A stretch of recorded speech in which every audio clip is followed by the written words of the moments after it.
My family was always really fascinated with that story. And then, I ended up in the South Pacific, and they're like, whoa, the trade winds pretty much took you there. And I'm like, I know, I took a plane, but yeah. What was the raft like? Yeah, it's almost like full circle What do for you them. eat on the raft? Yeah, exactly. I was hired to help them promote and market the Open Streets event, Seada Tapade Ki Poneki, which happened the last Sunday of October this year. And to think that a council was willing to close major streets in Wellington for a Sunday morning and see how people use the streets when there's no cars around meant leaps and bounds beyond what I would have guessed they would have said 6 years ago. It's also, we went through the exercise of saying, what roads are we going to close? Okay, well, we close the Golden Mile all the time. Let's not do that. We do it around the bays constantly. No, that's nothing different than having a marathon. Yeah. What if we did it in the city? And that was someone from council who said, no, let's do major CBD roads. Yeah. To me, that's taking a stand. It's just a new way of doing business.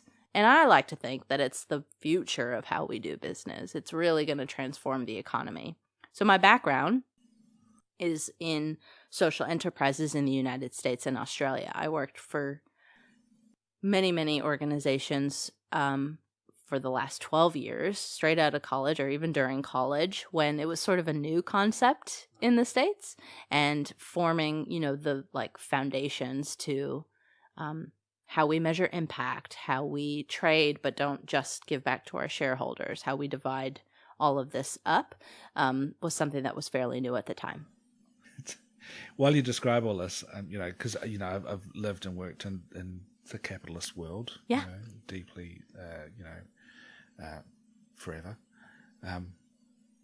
You describe all this, I'm like, that doesn't even sound possible. Oh, it's possible. I'm beginning to see the change when I questioned why I didn't do the thing before.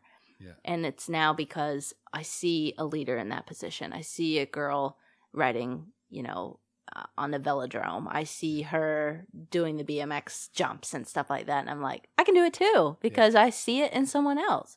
If you don't see that, it's really hard. It's just it's a gap in your head that is unfulfilled. Yeah. It kind of started in Christchurch when I worked with RAD, the workshop group that I was talking to you about. I felt so empowered and so independent, and the sense of freedom, knowing how to fix and repair my own bicycle. So there's a lot of discussion around diversity and inclusivity and equality and equity, and especially in the bike space, and that's sort of one of my specialties. Okay.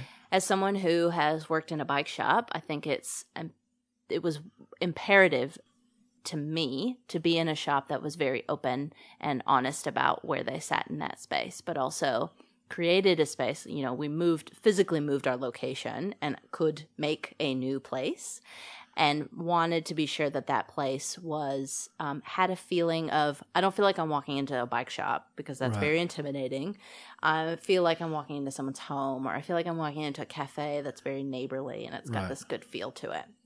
So, Bicycle Junction's called the Neighborhood Bikery, which is a play on words, and the space is set up in such a way that, people with prams can roll in, or you can move the furniture so that you can have an event there later. You can move the workshop space so you can bring in bigger bikes or other people behind the workshop bench and stuff like that. And so there's a big effort in my work to make bike spaces, specifically physical spaces, more accessible and equitable.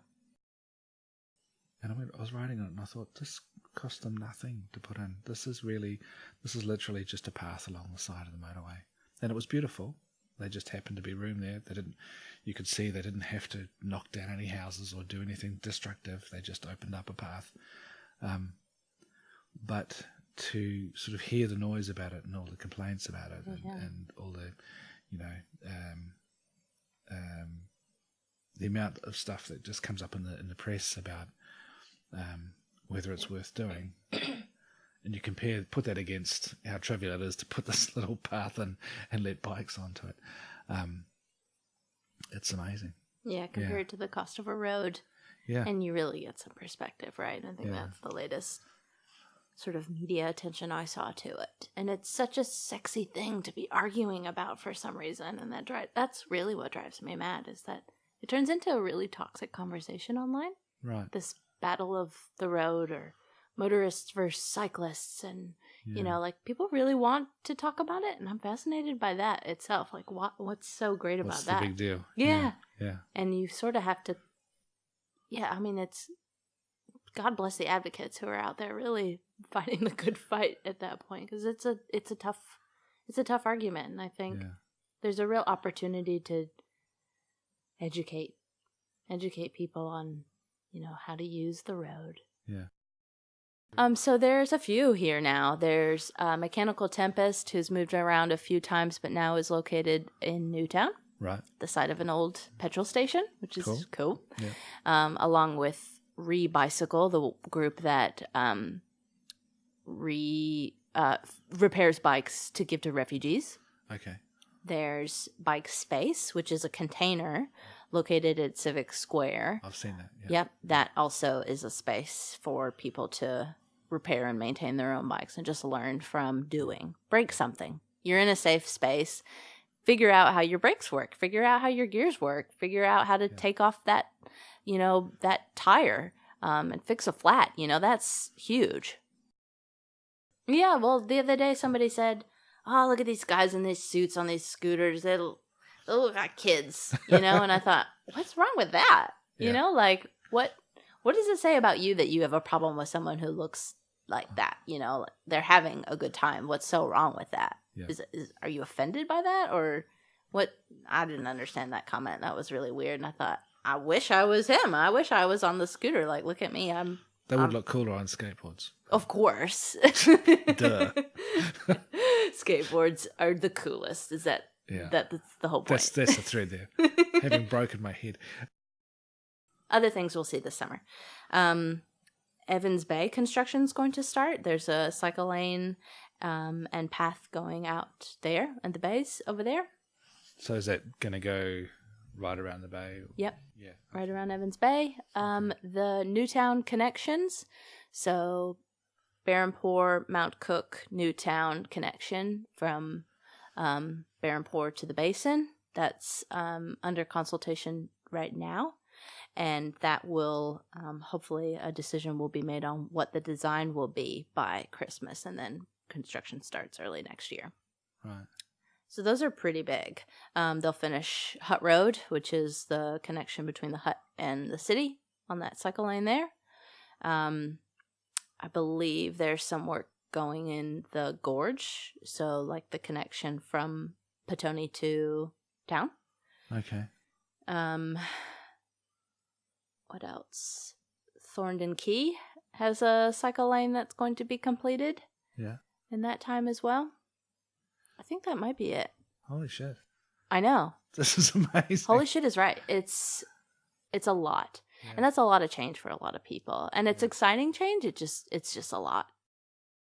One of my most favorite rides is one called Grilled by Bike, where the challenge is, can you put a grill for barbecue on a bike? And the way people do these things is super unsafe. Holy shit. But it's so funny because what you end up doing is you meet at a park, which is usually a roundabout, like the green space within a roundabout. Yeah.